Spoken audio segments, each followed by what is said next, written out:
con la Academia Nacional de Medicina de México, el Population Council, la industria farmacéutica, organizaciones no gubernamentales y como asesor experto en el panel de las Américas de la Organización Mundial de la Salud.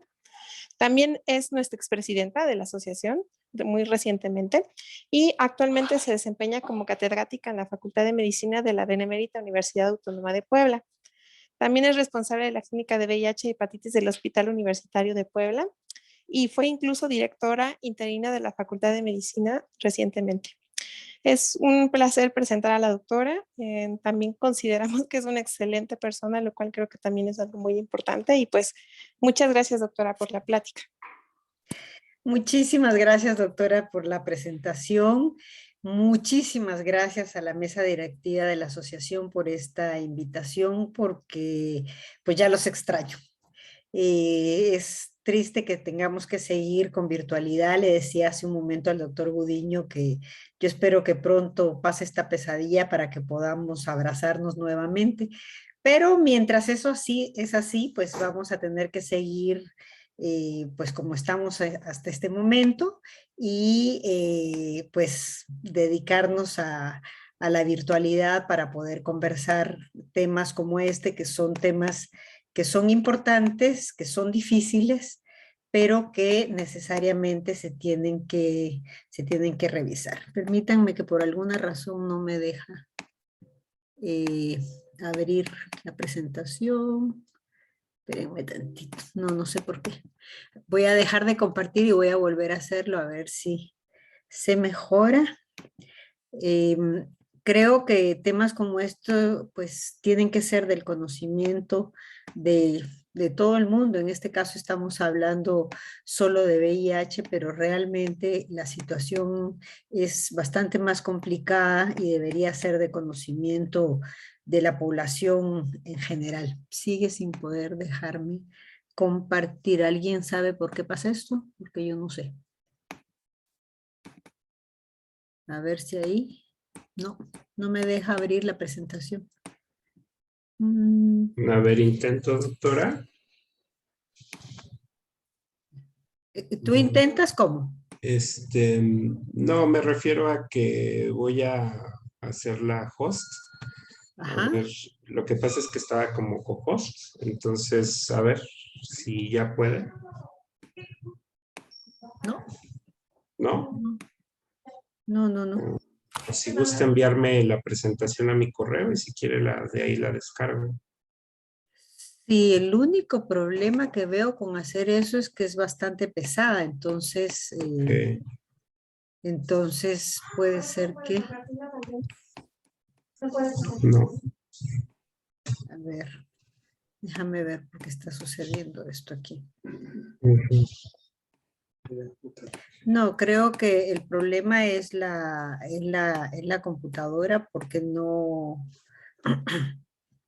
no deja, no deja abrirla incluso sin compartir. Denme un segundito, por favor, para ver por qué se está Sí, dando esto doctora. y podamos ver. Sí, creo que ahí ya descubrí la razón. Entonces, vamos a poder compartir. Denme un segundo.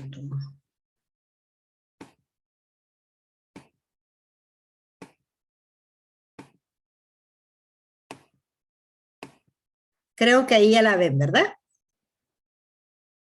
Sí, doctora, ya la vemos. Bueno, entonces vamos a iniciar para hablar de este, que en realidad más que una presentación, creo yo, son reflexiones en base al conocimiento que se tiene, que he de decir que no es extenso, de las poblaciones vulnerables y el VIH. Como conflicto de intereses, pues tengo que decir que he participado con todas las farmacéuticas, productoras, comercializadoras de antirretrovirales, como ponente, investigadora, asesora o consultora, pero yo nunca he entendido por qué esto se plantea como conflicto de intereses, porque finalmente la atención que les demos a los pacientes con VIH se tiene que basar sobre la evidencia más allá de trabajos que se realicen. Para iniciar con la plática, bueno, tenemos que definir qué se entiende por vulnerabilidad.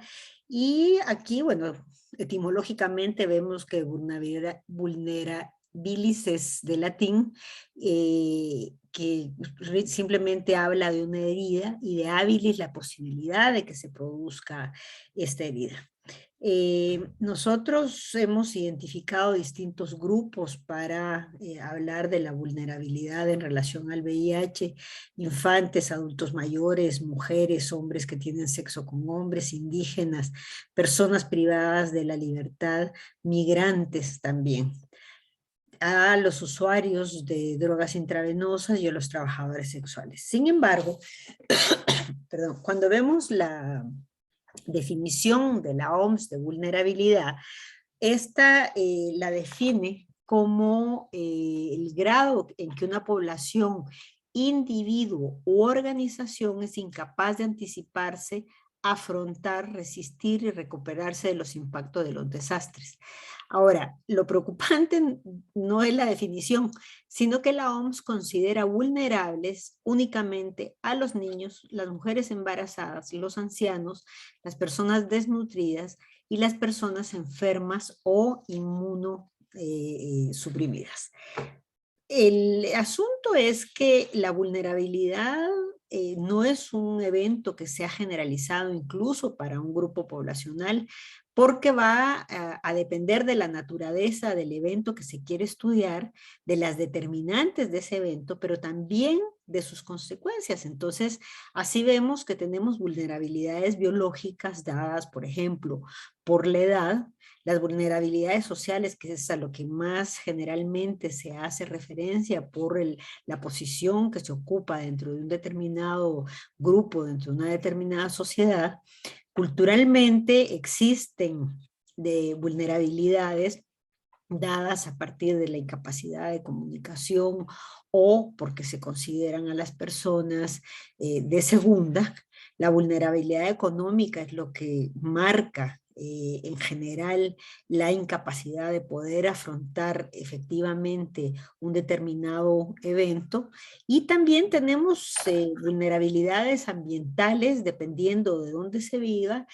Insisto, el evento va a determinarse según su propia naturaleza, pero lo que es importante en relación al VIH es que todos estos elementos que constituyen la vulnerabilidad finalmente van a mezclarse unos con otros, y no es posible el establecimiento de un solo elemento para poder definirlo.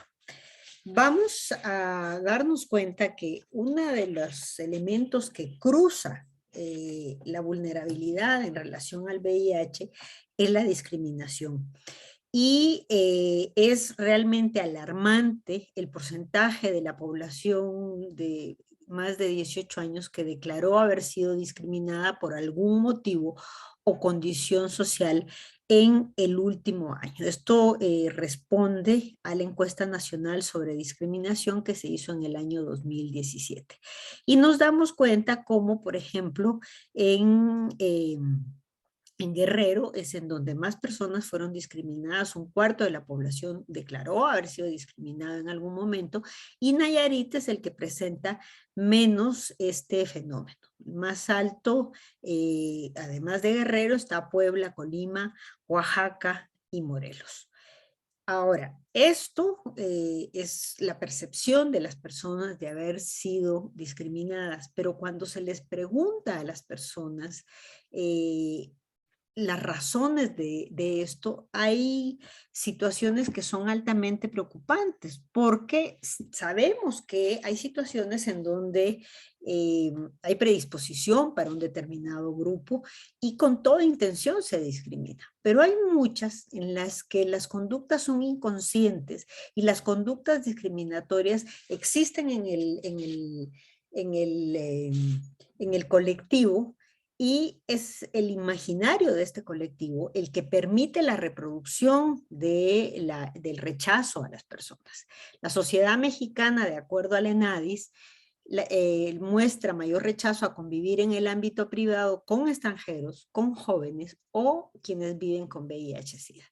Estos son los que de forma más generalizada se estableció el rechazo, preguntándole simplemente quién no le rentaría un cuarto de su vivienda a una persona. Pero vemos que también hay muy poca apertura para la diversidad, para las mujeres trans, para personas gay o lesbianas, para personas que tengan una religión distinta a la suya, para los afrodescendientes, para las personas indígenas, para las personas mayores y terriblemente además también para las personas con discapacidad. De todos estos otros y de todo lo que se está evidenciando aquí, son los hombres quienes están más teniendo muy poca apertura hacia las mujeres transexuales. Entonces, vemos la enorme cantidad de grupos que pueden existir, pero el día de hoy yo quisiera referirme específicamente a 3 que son realmente preocupantes.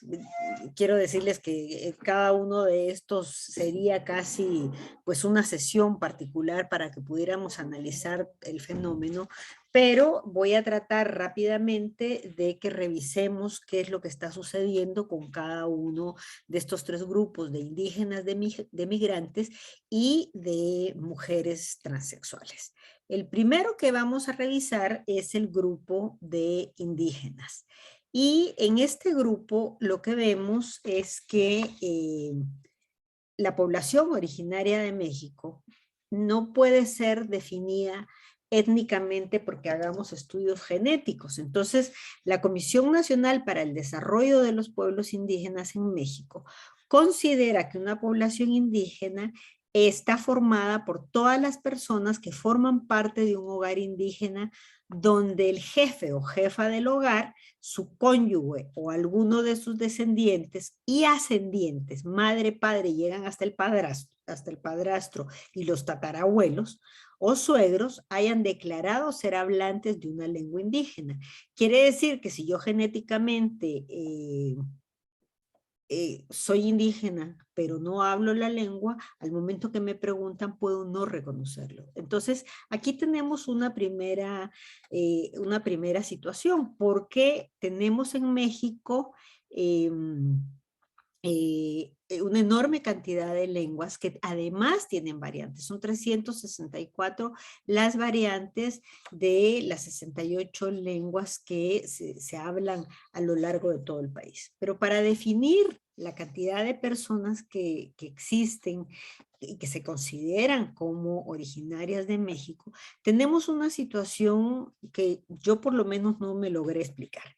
La CNDH en el año 2011, en su estudio sobre VIH, hace toda una introducción de cuál es la dimensión de la población indígena en México y dice que el 14% de los mexicanos somos indígenas. Esto correspondía para la población en el año 2011 a 12 millones de habitantes. Sin embargo, en el año 2020 lo que se está reconociendo es a un poco más de 7 millones de personas que están siendo consideradas como indígenas.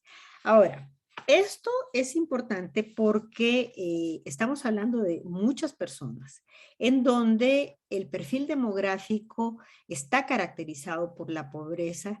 Son personas mantenidas al margen de los beneficios del desarrollo económico, existe una clara marginación política y legal, hay muy bajos índices de alfabetización y educación, hay un menor acceso a las oportunidades económicas, a los servicios de salud, a los empleos y por supuesto a los conocimientos sobre la salud reproductiva y sexual. Pero la otra cosa que es realmente preocupante es que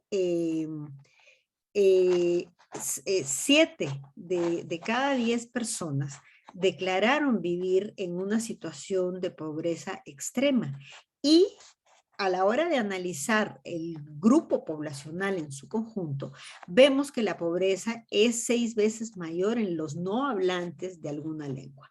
En la gráfica inferior, déjenme modificar el puntero para que pueda verse. En esta gráfica podemos ver cómo el porcentaje de población entre 25 y 29 años con algún grado de educación superior para efectos de las mujeres indígenas es realmente muy bajo. Y los estados que más tienen a estas personas que se caracterizan por el reconocer, el hablar una de las lenguas originarias son Chiapas, Oaxaca y Veracruz. Ahora, si revisamos lo que sucede con los indígenas en relación al VIH, pues vemos escandalosamente que ha sido un evento que es muy poco revisado. En general, los indicadores de salud en esta población son realmente escandalosos y podría simplemente reducir lo encontrado a decir que nacen más, que mueren más y que viven menos. Es decir, las tasas de fertilidad son altas, las tasas de mortalidad también, y la esperanza de vida se acorta enormemente. Aquí, en relación al VIH en los indígenas, los estudios que se han publicado pues son pocos. Haciendo búsqueda en distintas bases electrónicas, pues lo encontrado fueron 107 artículos durante 20 años, ¿no? Y quisiera compartirles en primer lugar una revisión sistemática hecha en el año 2015 en 4 países, incluyendo aquí Australia, Canadá, Nueva Zelanda y Estados Unidos, en donde están reconociendo como porcentaje de la población, la más alta en Nueva Zelanda, el 15.4% de la población reconocida como indígena. En ellos, las tasas de diagnóstico de VIH son de 18.9, pero fíjense en Canadá la enorme cantidad de indígenas que existen con VIH, ¿sí? Esto, comparado con los no indígenas, pues es realmente la demostración más clara de cómo la población indígena está siendo vulnerable a la adquisición del VIH. ¿Por qué? Bueno, son muchas las explicaciones dadas, pero dentro de esta revisión sistemática encontrada se evalúan como puntos fundamentales los comportamientos de alto riesgo caracterizados por el bajo uso del condón y el uso de drogas y de alcohol. Ahora, hay además una falta de acceso a los servicios de salud que es importante. Hay desconfianza de la población.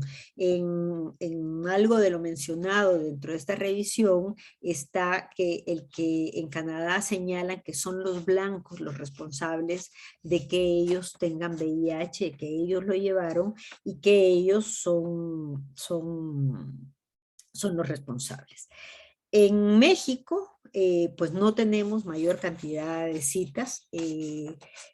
Lo reportado ya hace algunos años por Censida es que las comunidades indígenas tienen un 2.7% de casos, mientras que a nivel nacional esta tasa se reduce a 0.6. Ahora, el problema es que nosotros a la hora de revisar todas las informaciones que se producen una y otra vez en relación a la cantidad de casos que existen en el país, encontramos que no hay cifras desagregadas por pertenencia étnica, porque los formatos que se utilizan para registrar los casos pues no consideran a la identidad. Entonces, aquí parecería que si no hay datos, pues entonces no hay un problema de salud que es importante y que tenga que ser atendido, ¿no? En esta consulta que realizaron en 6 estados la Comisión Nacional de Derechos Humanos, encontraron que el 85% de la población indígena perdón, nunca se le había ofrecido practicarse una prueba de detección. El 56% afirmó no haber recibido pláticas sobre el tema. 30% identifica con precisión que el VIH-Sida es una ITS, es decir, muy poquito, el 70% pues no sabe de qué le estamos hablando. Y únicamente el 5% dijo utilizar el condón como protección, pero a la hora de saber cómo los utilizaban, resulta que solo la mitad efectivamente sabía utilizarlo. Entonces, el poder abordar de forma apropiada el problema de los indígenas, en donde hayan programas con perspectiva epidemiológicas y socioculturales apropiadas culturalmente para esta población, en donde exista la interculturalidad, pues no están dadas y tenemos muy pocos ejemplos. Uno de esos ejemplos fue el desarrollado en el año 2018 por Ace Healthcare Foundation de México, en donde se produjeron materiales para educación, para prevención, para promoción a la salud en 9 idiomas. Y tenemos otro ejemplo con la clínica de asistencia móvil del Capacits Oaxaca, que desde hace tiempo pues viene desarrollándose, tratando de tener propiedad cultural a partir de la comunicación, que es absolutamente básica. Si nos vamos al siguiente grupo que es importante, pues tenemos al de los migrantes. Ustedes, pues todos los días ven noticias en relación a los migrantes. Sin embargo, la dimensión del problema, aunque sabemos que es enorme, no la tenemos totalmente dimensionada. Ahora bien, hay que aclarar que el hecho de ser migrante no es sinónimo de vulnerabilidad al VIH. La vulnerabilidad va a darse por el contexto en el que se esté dando la migración, pero desgraciadamente encontramos que en México hay factores particulares que hacen que esta vulnerabilidad para la migración esté dada tanto para lo que recibimos como lo que expulsamos. El número real de migrantes que llegan a México es un hecho desconocido. El Instituto Nacional de la Migración en distintos medios de comunicación dijo que entre enero y agosto del año pasado habían habido 147,000 migrantes. Sin embargo, cuando vemos lo que reporta la Unidad Política Migratoria, lo que evidenciaron en ese momento es que solo ellos habían detenido a 228,115 migrantes, es decir, es bastante más la cantidad a lo que está reportado por el Instituto Nacional de Migración. Lo que sí queda claro es que el año 2021 fue un año alarmante para efectos de la migración de Centroamérica. Ustedes han escuchado las distintas caravanas que fueron viniendo a México, pero la otra situación que es diferente y que marca vulnerabilidades distintas es la composición étnica que se dio a partir del año pasado, a partir de todas las crisis que han habido en Haití. La migración desde Haití, las Antillas, hizo que población negra, que antes era minoritaria dentro de la composición de estas migraciones, se aumentara, ¿no? Ahora bien, tenemos que ver qué tipos de migración hay, porque tenemos migraciones que se dicen voluntarias, que realmente no son voluntarias, son producto de las condiciones de vida de las zonas expulsoras por problemas económicos, por problemas de seguridad, por problemas de enfermedad, por problemas de catástrofes ambientales, que por ejemplo fue una de las características después del huracán Mitch, ¿no? Sabemos que el estado marginal de los inmigrantes va a aumentar su vulnerabilidad al VIH. Son hombres y mujeres que se aíslan de relaciones familiares, de comunitarias, de sus redes de apoyo social. Es posible que tengan relaciones sexuales con profesionales de sexo o varias parejas, o sexo de subsistencia con los mismos polleros, ¿verdad? Existen barreras culturales, lingüísticas, que a menudo impiden a los migrantes, especialmente hombres y mujeres indígenas, el acceso a los servicios de salud y los servicios sociales.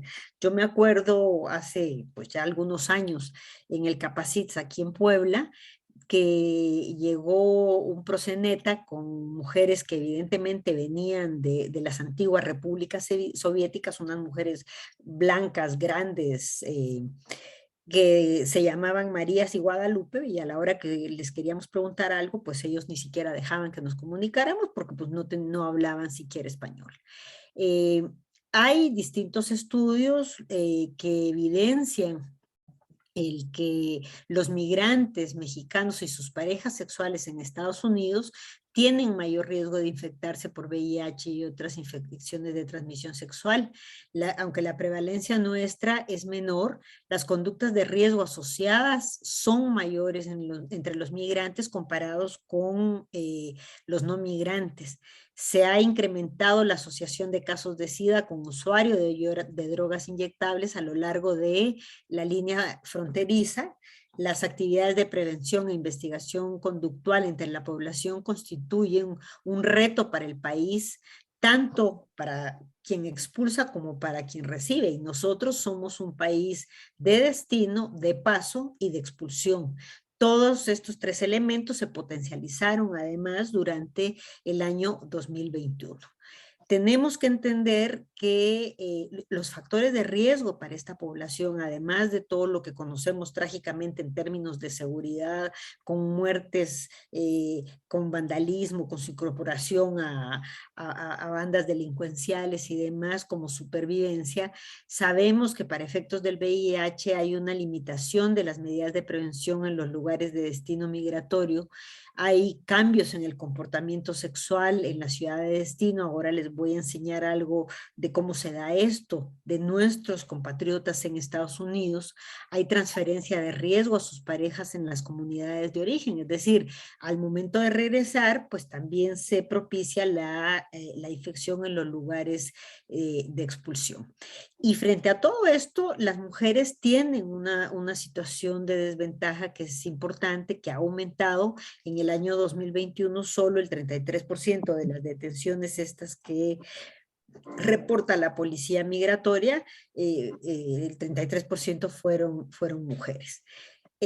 Mujeres que además están siendo sujetas a la explotación sexual, en donde su situación se complica por el hecho de que a menudo son incapaces de obtener acceso a la información y a los servicios de salud. Las pueden tener cautivas, están poco familiarizadas con el ambiente local, no hablan el idioma, tienen miedo a ser deportadas, han sido amenazadas con violencia o deportación por sus traficantes o proxenetas o simplemente los dueños de los burdeles a donde las depositan. Hablando de los cambios estos de comportamiento que se tienen después de migrar, vemos este estudio que fue presentado ya hace algunos años en una de las reuniones mundiales de SIDA, en donde ustedes pueden ver cómo el sexoservicio después de la migración se aumenta el sexo con drogas y alcohol, el sexo con hombres. Lo único que disminuye es el uso esporádico o nulo del condón, es decir, hay aumento después de la migración, sobre todo a Estados Unidos. Pero vemos aquí cómo hay sexo por dinero, comida, abrigo, drogas o protección, que también pues, se constituyen un factor de riesgo para la adquisición de VIH. Las estadísticas que Estados Unidos presenta año con año pues son preocupantes en relación a la cantidad de hispanos, de latinos que están siendo positivos en la Unión Americana, y vemos cómo después de la población negra norteamericana son los hispanos y latinos quienes están siendo pues bastante más afectados.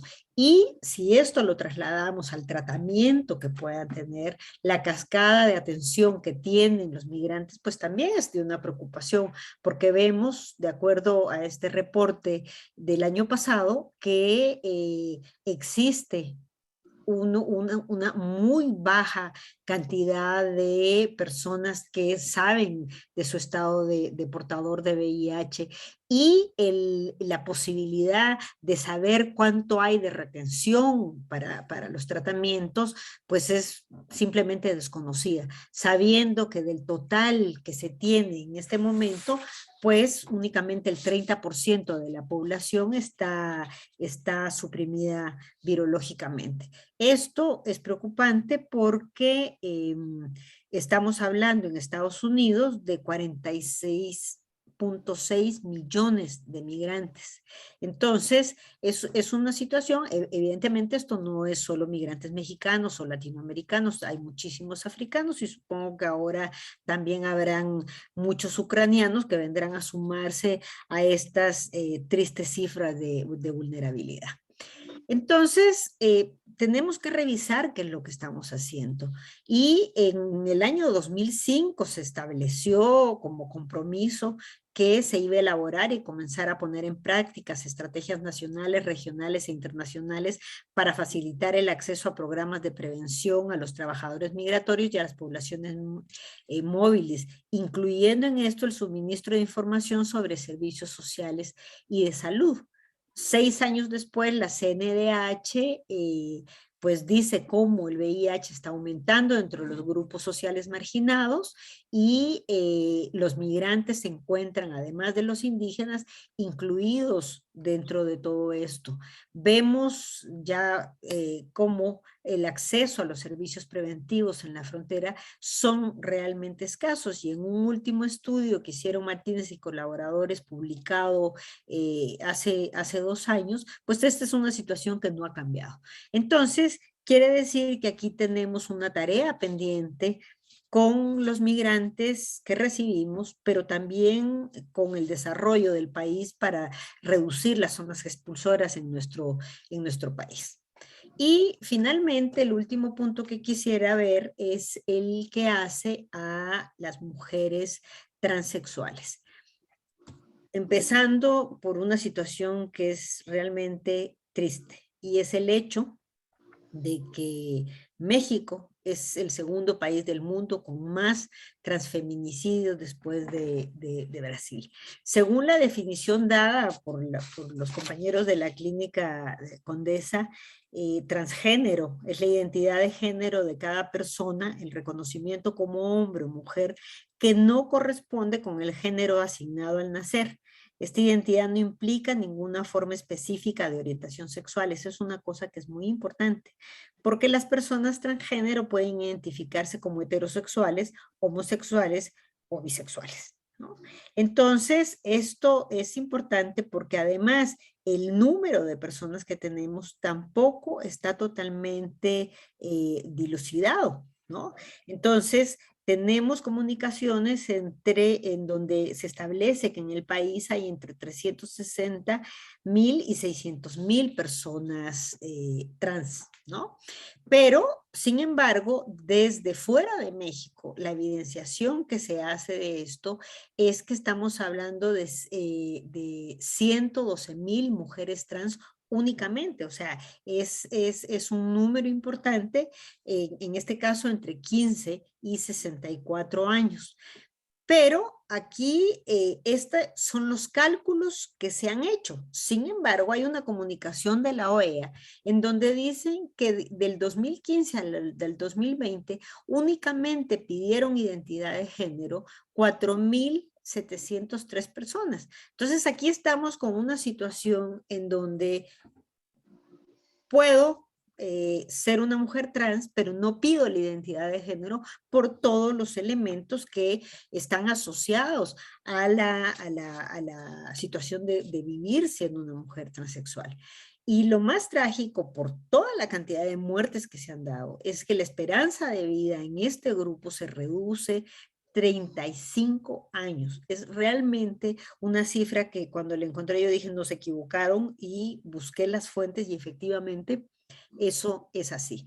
Entonces tenemos que entrar a establecer qué es lo que pasa con este grupo específicamente, cuál es la relación del estigma, discriminación y vulnerabilidad para el VIH a las mujeres transgénero. Entonces tenemos 6 elementos que nos indican qué es lo que está pasando aquí, y vemos en primer lugar que hay estigma y discriminación por identidad a nivel estructural, porque hay leyes discriminatorias y estigmatizantes, porque no se aprueban leyes apropiadas, porque el estigma está relacionado al trabajo sexual. Entonces, ¿Qué es lo que pasa? Que toda esta vulnerabilidad programática produce falta de acceso a información y prevención, falta de confidencialidad en los resultados, falta de servicios de consejería, falta de acceso a los servicios de salud y falta de acceso a hormonas y a cirugías. Son pocos los ejemplos como los que se tienen en la Ciudad de México, con una clínica en donde está contemplada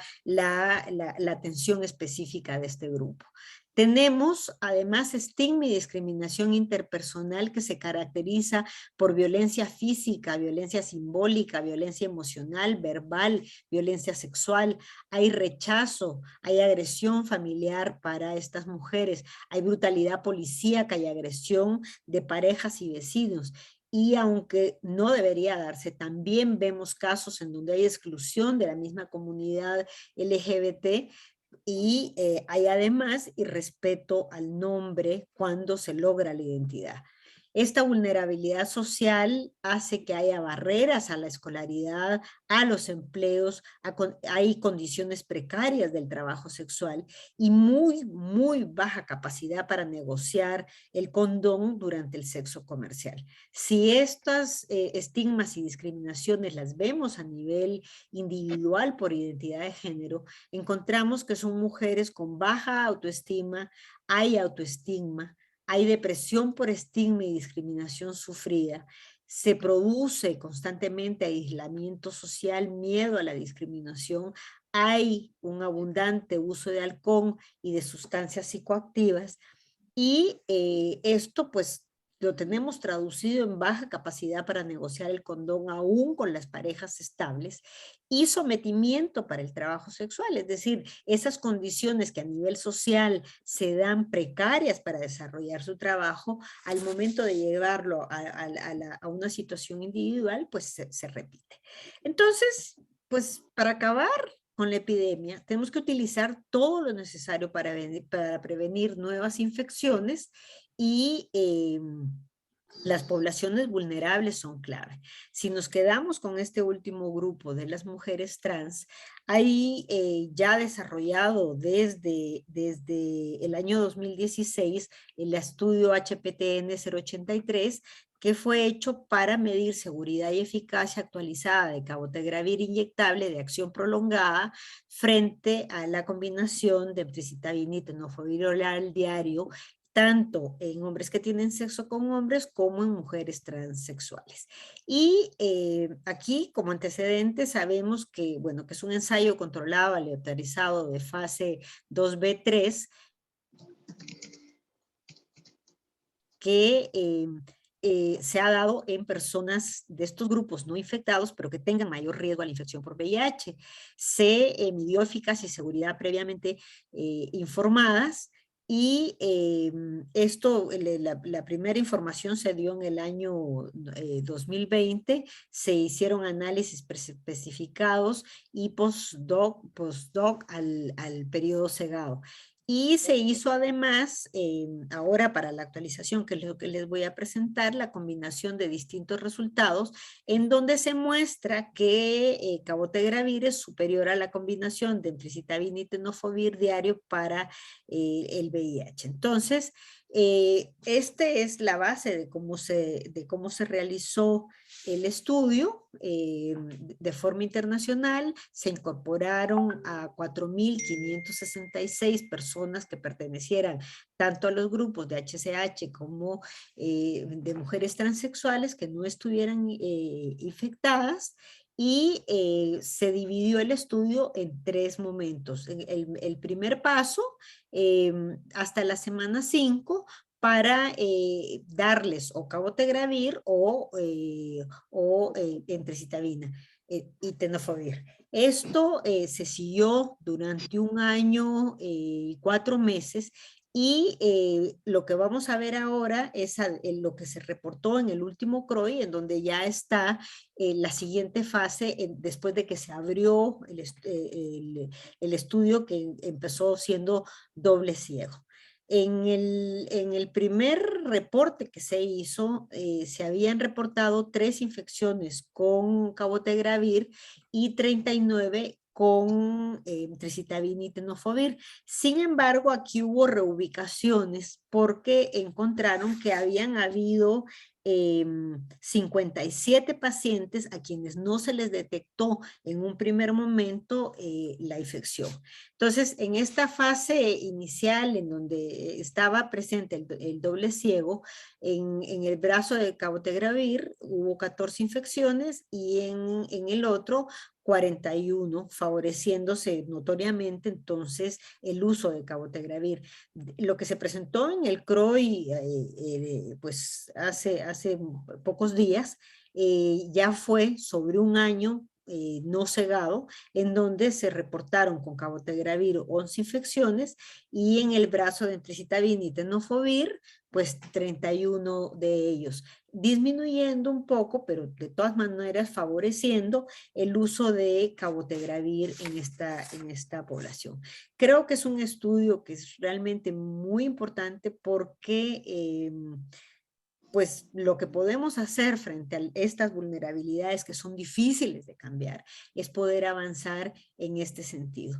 En términos generales, aquí tenemos la eficacia que se presentó ya de forma total, en donde lo que vemos es 25 infecciones con cabotegravir y 72 con entricitabina y tenofovir. Entonces, pues sí, aquí tenemos una herramienta que esperamos poder contar con ella pues lo más pronto posible, porque efectivamente nos está mostrando que tenemos posibilidades de actuar para disminuir la incidencia de VIH en estas poblaciones.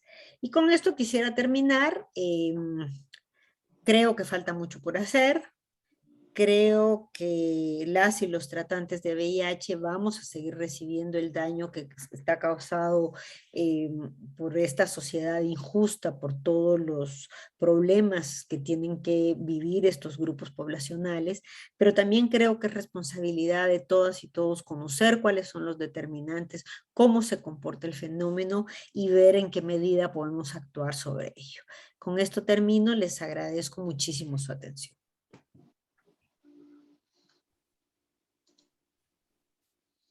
Muchas gracias, doctora Indiana, por su excelente presentación. Y bueno, de antemano le agradecemos mucho por dejarnos compartir en esta sesión de AMBI acerca de su experiencia sobre poblaciones clave o poblaciones vulneradas. Entonces, bueno, tenemos algunas preguntas que nos gustaría haya suficiente tiempo para que nos ayude con ellas. Bueno, la primera pregunta que tenemos es, ¿qué estrategias usted considera ha implementado el gobierno federal para tratar de disminuir estas brechas de acceso a los servicios de salud? Bueno, creo que aquí el problema parte por el reconocimiento que se tenga de que el problema existe, ¿no? Creo que es distinto el abordaje que se ha dado a cada uno de estos grupos, porque vemos, por ejemplo, cómo en las comunidades indígenas puede a partir de, bueno, ya esto ya tiene muchos años en relación a la creación de clínicas que se acerque específicamente la atención, se ha mejorado. Con las mujeres trans, pues ustedes son el ejemplo de lo que se puede haber hecho, pero esto tendría que en los dos casos ampliarse enormemente. En relación a los migrantes, el asunto es bastante más complicado porque vemos que el número de migrantes que está llegando al país pues está superando por mucho las posibilidades de trabajo, de control que se estén teniendo tanto en la frontera sur como en la frontera norte. En la frontera sur, porque finalmente es la primera receptora de la migración, y en la frontera norte por problemas como la creación del muro o por la modificación de las políticas migratorias de Estados Unidos, en donde no se permite el paso hacia el otro lado. Entonces, los esfuerzos que se han hecho para este último grupo, para los migrantes, pues son totalmente insuficientes. No, son totalmente insuficientes. Creo que el país ha sido rebasado por la cantidad de migrantes que han venido dándose de formas incluso insospechadas, porque la migración desde Haití, por ejemplo, va hasta Chile. O sea, los migrantes van hasta Chile, desde ahí vienen subiendo, vienen subiendo. Entonces, todos estos condicionantes que estábamos hablando para la adquisición de VIH en los migrantes, pues no se están dando solo en México, se dan a lo largo de todo el tránsito que están teniendo desde Sudamérica. Y por lo tanto, perfectamente nosotros también podemos ser receptores ya cuando la situación está. Se planteó la entrega de antirretrovirales a la población migrante cuando lo solicitara, sin embargo, vemos que esta no está de forma generalizada, en muchos casos se da cuenta gotas, ¿no? Y solo cuando existe una especie de legalización de parte del Instituto Nacional de Migración, entonces ahí es en donde pueden abordarse de forma más fácil. Doctora, muchas gracias por la ponencia también. Te quería también preguntarle, ¿considera usted que establecer sistemas de salud especializados o exclusivos para personas transgénero es inclusivo o al contrario, los estamos segregando todavía más? Híjole, doctora, yo creo, ahí me voy a ir más lejos y voy a decir cosas que no. Yo creo que el modelo Capacita es un modelo que ya no debe existir. Creo que en su momento, cuando hace años no teníamos posibilidades de atender a las personas porque ni siquiera nos prestaban un consultorio para dar una consulta o una cama para hospitalizarlos, ahí tenía razón de ser la existencia de los Capacits. Pero creo que en la medida en que se restringe el uso a unos determinados lugares, pues restringimos también el que se generalice la necesidad de atenderlos, el que se tenga contacto con ellos siquiera, ¿no? Entonces vemos con preocupación como si una persona tiene una gripita, pues váyase al Capacit porque ahí es donde lo van a atender y yo no le puedo atender la gripe, ¿no? Entonces, esto mismo que está pasando con las personas con VIH, creo que se reproduce en relación a las mujeres trans. Muchas gracias. Otra pregunta, doctora. ¿Cuáles considera que son factores para que las mujeres transgénero sean el grupo de personas con un alto riesgo de adquirir VIH? Híjole, por todas las razones que di en la presentación, creo que hay problemas serios en relación a su situación en términos sociales, en términos individuales, en términos institucionales, desde el reconocimiento que se tiene, o sea, todo lo mencionado en relación a la falta de información de prevención, a la confidencialidad de los resultados, a la falta de servicios que les permitan tener acceso a condiciones sin violencia física, sin rechazo, sin brutalidad policíaca, en donde haya la posibilidad que se incorporen a los trabajos sin barreras y prejuicios, en donde el trabajo sexual que desarrollen tenga mejores condiciones, en donde haya capacidad para la utilización de condones, etc. Entonces, todo lo presentado es lo que hace que finalmente la vulnerabilidad en este grupo sea enormemente mayor. Muchas gracias, doctora. Y otra pregunta, esa es una pregunta mía justo. Recientemente la Facultad de Medicina de la UNAM comenzó con una clase sobre medicina en poblaciones de la comunidad LGBTQ. Y ha habido como comentarios encontrados. ¿Usted como catedrática de la universidad considera que debería de hacerse intervenciones tempranas en los estudiantes de pregrado sobre la atención en estas poblaciones? ¿Considera que debería de hacerse? Sí creo que tiene que hacerse, sí creo que no tienen que ser visto como una población especial que tenga también que tener marginación para efectos de la atención, pero sí para el conocimiento de todas estas características de las que hemos estado hablando el día de hoy, para que se conozcan, para que se valoren, para que se respeten, para que se mejoren y sobre todo para que participen los estudiantes, porque el rechazo finalmente, desgraciadamente, sigue siendo generalizado. Sí, es muy cierto. De verdad, luego está uno viendo los comentarios de las redes sociales y a mí me impresiona, de verdad me impresiona. Bueno, es que en relación a las mujeres trans, a mí lo que me parece preocupante ya no es ni siquiera el VIH, es el hecho de que seamos el segundo país con más transfeminicidios. Es escandaloso esto. O sea, el reducir a 35 años la esperanza de vida, o sea, nos estamos yendo del siglo XVI, por Dios. Entonces, estos son elementos pues son condicionantes fundamentales. Entonces, solo en la medida en que se incorpore y que se conozca, es que vamos a poder avanzar en esto. Creo que hemos avanzado, o sea, de cuando yo tenía la edad de ustedes, por supuesto, esto ni siquiera se discutía, ¿verdad? En este momento, esto pues sí permite que ya la discusión esté planteada, que haya quien alce la voz para señalar que se está transgrediendo los derechos de todos estos grupos, pero falta mucho, realmente falta mucho. Doctora, una pregunta más. ¿Cree que la implementación de PrEP podría ser una estrategia en población migrante? Es difícil.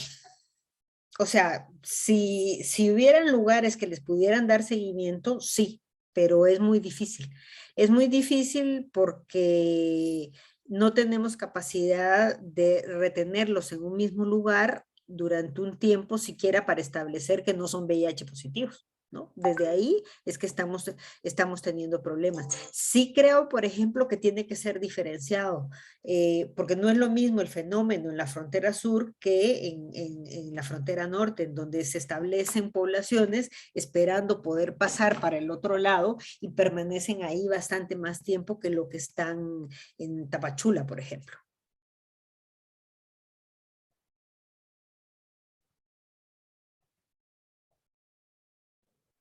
Listo, pues no sé si alguien más de la audiencia tenga alguna otra pregunta o la quiera agregar en el chat.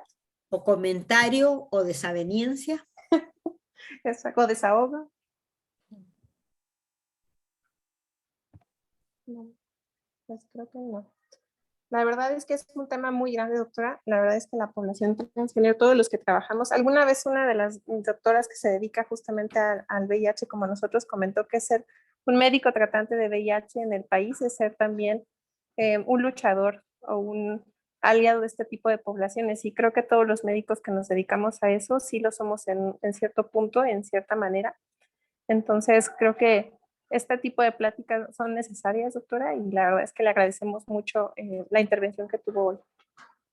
No, a ustedes muchísimas gracias por la oportunidad y sí realmente lo tenemos que generalizar.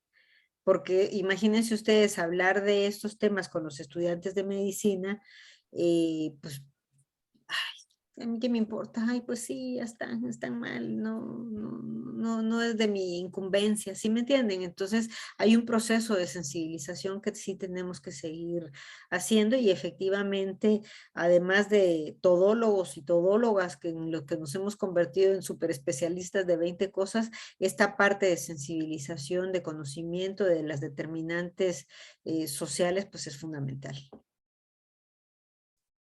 Bueno, pues muchas gracias, doctora. Con esto damos fin a la sesión. Le agradecemos a todos los que se conectaron y esperamos puedan contestar la encuesta. Lo que justamente queremos ver es si el impacto que las palabras de la doctora han tenido ahora en su práctica clínica, en la de todos. Y eso lo vamos a ver en la encuesta. Entonces les agradeceríamos que todos la pudieran contestar. Y pues muchas gracias, doctora, y un abrazo. Un abrazo y pronto nos estaremos viendo. Sí, eso esperamos.